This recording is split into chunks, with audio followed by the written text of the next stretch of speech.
Mambo vipi mtazamaji, hujambo na karibu katika taarifa za kimichezo ambazo tunaendelea kuzifuatilia na kuweza kukusogezea mezani kwako, kuweza kukufahamisha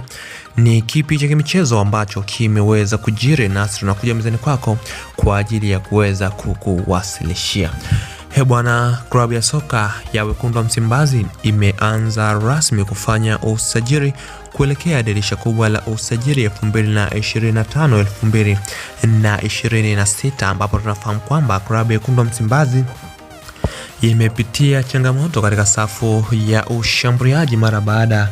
ya Steven Dese Mukwala kuweza kuondoka klabu humo kuelekea huko nchini Libya, huku Jonathan Soa akiwa kama striker aliyekuwa amebaki ndani ya klabu ya Wekundu wa Msimbazi, ambaye amekabiliwa na makosa mbalimbali ya kinidhamu klabuni humo. Hatimaye klabu ya Wekundu wa Msimbazi imeweza kutua mpaka nchini Nigeria kuweza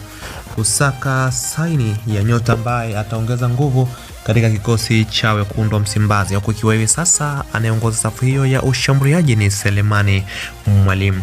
Bwana, klabu ya Wekundu wa Msimbazi imeweza kukamilisha usajili wa Mbaoma Chijioke, mchezaji anayechapa iwapo klabu ya soka ya Rivers United ya huko nchini Nigeria, na pia katika msimu huu wa 2025-26 amefanikiwa kufunga mabao 11 huku akitupia assist 4, ikiwa ni usaidizi wa magoli. Kutokana na uwezo wake, klabu ya Wekundu wa Msimbazi imeamua kufanya mazungumzo na kuweza kuingia kandarasi rasmi na mchezaji huyo, na iwapo dirisha kubwa la usajili litakapoweza kufunguliwa, basi mchezaji huyo atakuwa rasmi